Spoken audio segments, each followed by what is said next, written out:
Okay, radius കണ്ടുപിടിക്കാൻ നമ്മൾ ഇതേ സംഭവം തന്നെ യൂസ് ചെയ്യുന്നത്. അതായത് നമ്മൾ ഇക്വേഷൻ എന്തായിരുന്നു, ഒന്ന് നമ്മളെ സെൻട്രിപിറ്റൽ ഫോഴ്സ് mv²/r, അല്ലെങ്കിൽ നമുക്ക് എഴുതാം centripetal force Fc is equal to Fe ആണ് അല്ലേ. എഫ് സിയുടെ ഇക്വേഷൻ എന്തായിരുന്നതാ, mv²/r ആണ്, ഇസ് ഈക്വൽ ടു Fe. അല്ലെങ്കിൽ ഇലക്ട്രോസ്റ്റാറ്റിക് ഫോഴ്സിൻ്റെ ഇക്വേഷൻ എന്തായിരുന്നു, 1/4πε0 Q1 Q2/r² ആണ്. ഇവിടെ എന്ത് വരും, Ze²r² ആണ് അല്ലേ.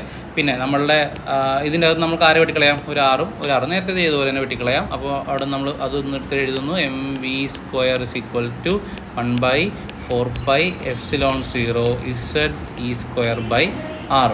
ഓക്കെ, ഇനി അടുത്തത് വരുന്നത് ആരായിരുന്നു, നമ്മുടെ ആംഗുലർ മൊമെൻറ്റത്തിൻ്റെ ഇക്വേഷനാണ്. ആ ഇക്വേഷൻ ഏതായിരുന്നതാ, mvr ഇല്ല mvr is equal to nh/2π അല്ലേ. nh/2π ആയിരുന്നു രണ്ടാമത്തെ ഇക്വേഷൻ. ഇപ്പോൾ ഇതിനെ ഞാൻ ഇക്വേഷൻ 1 എന്ന് കൊടുക്കുന്നു, ഈ ഇക്വേഷനെ ഞാൻ 2 എന്ന് കൊടുക്കുന്നു. എന്നിട്ട് ഈ 2നെ ഞാനൊന്ന് സ്ക്വയർ ചെയ്യുവാണ്, 2നെ സ്ക്വയർ ചെയ്തു. അപ്പോൾ ഈ ഇക്വേഷൻ നമ്മൾ സ്ക്വയർ ചെയ്യുവാണ്, സ്ക്വയറിങ് 2. അപ്പോൾ എന്ത് വരും, m²v²r² അല്ലേ, ഇസ് ഈക്വൽ ടു എന്ത് വരും, n²h²/4π² എന്ന് വരും.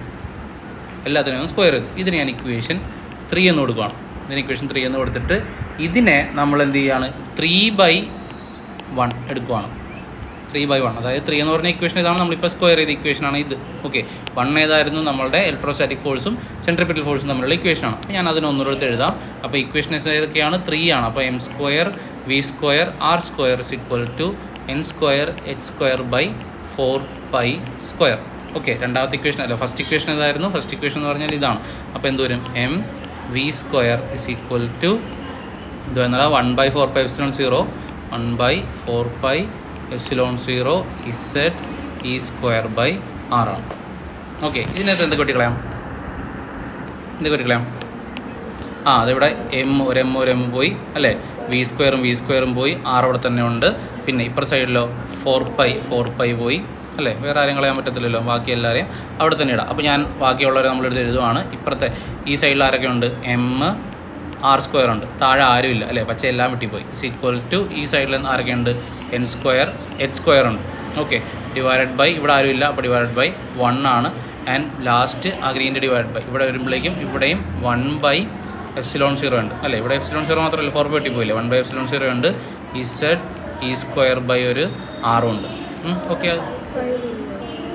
കേട്ടില്ല, π² ഉണ്ടല്ലോ, ഇവിടെ ഒരു പൈ ഉണ്ട്. അപ്പോൾ നമുക്കൊരു പൈ എഴുതാം.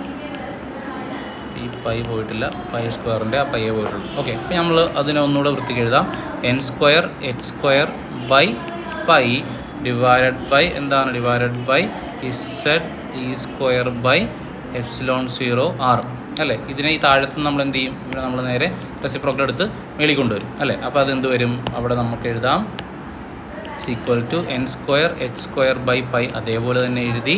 അതിന് റെസിപ്രോക്കൽ വരുമ്പോഴേക്കും താഴെയുള്ള ആൾക്കാർ മേരി വരും. അപ്പോൾ എന്ത് വരും, ε0r ഡിവൈഡഡ് ബൈ Ze² എന്ന് വരും അല്ലേ, Ze² എന്ന് വരും. നമ്മളിതെല്ലാം ഒന്നൊരു വൃത്തി എഴുതുവാണേ.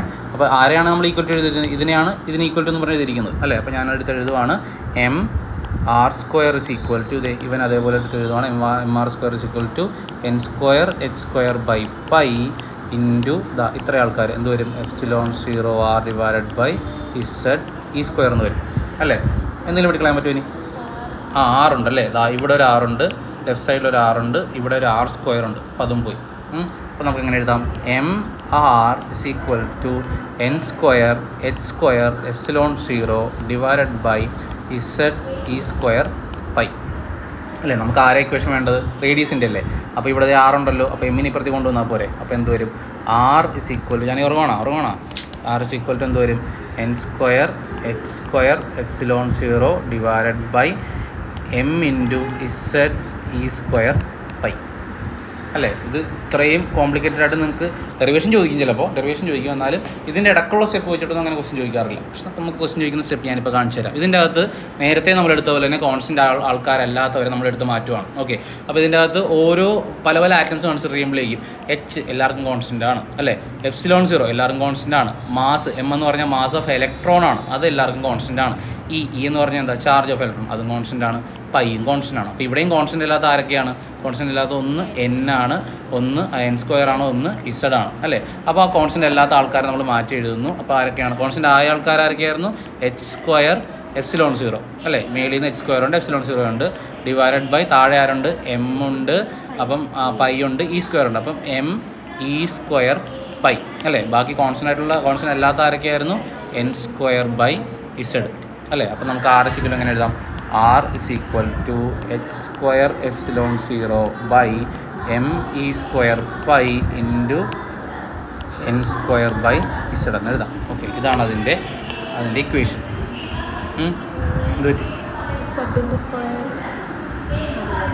ഇസഡ് സ്ക്വയർ ഉണ്ടോ? ഇല്ലല്ലോ, ഇസഡ് അല്ലേ ഉള്ളൂ, ഈ ക സ്ക്വയർ. അപ്പോൾ ഇത്രയും. അപ്പോൾ ഇനി നമ്മൾ ചെയ്യാൻ പോകുന്നത് നേരത്തെ കൊടുത്ത പോലെ തന്നെ ഇത്രയും ആൾക്ക് നമുക്കൊരു വാല്യൂ കൊടുക്കാം. ഓക്കെ, ആ വാല്യൂ കൊടുക്കുമ്പോഴേക്കും നമുക്ക് കിട്ടുന്നത് എങ്ങനെയാണ്? R is equal to 0.53 into N square by Z angstrom 3 Z ആണ്. അല്ലെങ്കിൽ നമുക്ക് ഒരു ഇക്വേഷൻ കൂടി എഴുതാം. R proportional to N square by Z ആണ്. R proportional to N square by Z ഭയങ്കര ഇമ്പോർട്ടൻ്റ് ആണ് കേട്ടോ. ഇത് വെച്ചിട്ട് നമുക്ക് ക്വസ്റ്റ്യൻസ് വരും, ഒരുപാട് ക്വസ്റ്റ്യൻസ് വരും. ഓക്കെ, അപ്പോൾ ഇത് ഭയങ്കര ഇമ്പോർട്ടൻ്റ് ആണ്. അപ്പോൾ ഇതിൽ നമ്മൾ ചെയ്തിരിക്കുന്നത് എന്താണ്? ഇതിലും നമ്മൾ എടുത്തിരിക്കുന്നത് 2 ബേസിക് ഇക്വേഷൻ ഏതൊക്കെയാണ്? ഒന്ന് നമ്മൾ നേരത്തെ എടുത്ത centripetal force is equal to electrostatic force എന്ന ഇക്വേഷൻ. അതായത് സെൻട്രിപിറ്റൽ ഫോഴ്സ് ഉപയോഗിച്ചിട്ടാണ് ഈ ആറ്റം ഇങ്ങനെ ഇലക്ട്രോൺ ഇങ്ങനെ കിടന്ന് കറങ്ങുന്നതെന്ന് പറയാൻ വേണ്ടിയിട്ടാണ്. അപ്പോൾ ഇങ്ങനെ കിടന്ന് കറങ്ങുമ്പോഴേക്കും അതിന് കാരണക്കാരനാകുന്നത് ഇലക്ട്രോസ്റ്റാറ്റിക് ഫോഴ്സാണ്. കറങ്ങുന്ന എല്ലാവർക്കും എന്തുണ്ടാവും? Centripetal force active. അപ്പോൾ അതുകൊണ്ട് ആ 2 ഇക്വേഷൻ നമ്മൾ എന്ത് ചെയ്തു? റിലേറ്റ് ചെയ്തു. അതിൻ്റെ അന്നൊരു 6 വെട്ടി കളഞ്ഞിട്ട് നമ്മളൊരു ഇക്വേഷൻ 1 എഴുതി അല്ലേ. അത് കഴിഞ്ഞിട്ട് നമ്മൾ എന്ത് ചെയ്തു? MVR നമ്മുടെ ലീനിയർ ആംഗുലർ മൊമെൻറ്റത്തിൻ്റെ ഇക്വേഷൻ എഴുതി. L = MVR = NH/2π. പക്ഷേ ഇത് രണ്ടും കൂടെ എല്ലാം നമ്മൾ ഡിവൈഡ് ചെയ്ത് എന്ത് ചെയ്തു? ഇതിനെ നമ്മളൊന്ന് എടുത്തിട്ട് സ്ക്വയർ ചെയ്തു അല്ലേ. സ്ക്വയർ ചെയ്തപ്പോഴേക്കും നമുക്കൊരു ഇക്വേഷൻ കിട്ടി. അതിന് നമ്മൾ ഇക്വേഷൻ 3 കിട്ടും. എന്നിട്ട് ആ സ്ക്വയർ ചെയ്ത ഇക്വേഷനെയും നമ്മൾ ആദ്യം എഴുതിയ സെൻട്രിപിറ്റൽ ഫോഴ്സിൻ്റെയും നമ്മുടെ ഇലക്ട്രോസ്റ്റാറ്റിക് ഫോഴ്സിൻ്റെയും കൂടെ ഇക്വേഷൻ എടുത്തിട്ടാണ് നമ്മൾ എന്ത് ചെയ്തു? ബാക്കി ഡിവൈഡ് ചെയ്തു. നേരിട്ട് ഡിവൈഡ് ചെയ്ത് നമുക്ക് എന്ത് കിട്ടുള്ളൂ? തൊട്ട് മുന്നേ നമ്മൾ ചെയ്തത് നേരിട്ട് ഡിവൈഡ് ചെയ്താണ്, സ്ക്വയറൊന്നും ചെയ്തില്ലല്ലോ. അപ്പോൾ നമുക്ക് ആരെ കിട്ടിയത്? വെലോസിറ്റിനെ കിട്ടി അല്ലേ. ഇപ്പോൾ നമ്മൾ ആ ആംഗുലർ മൊമെൻറ്റത്തിൻ്റെ ഇക്വേഷൻ ഒന്ന് സ്ക്വയർ ചെയ്തിട്ടാണ് നമുക്ക് ആരെ കിട്ടിയത്? നമുക്കിപ്പോൾ കിട്ടിയ ആരെയാണ്? റേഡിയസിനെ കിട്ടിയത്. ഓക്കെ ഒന്ന് എഴുതാം.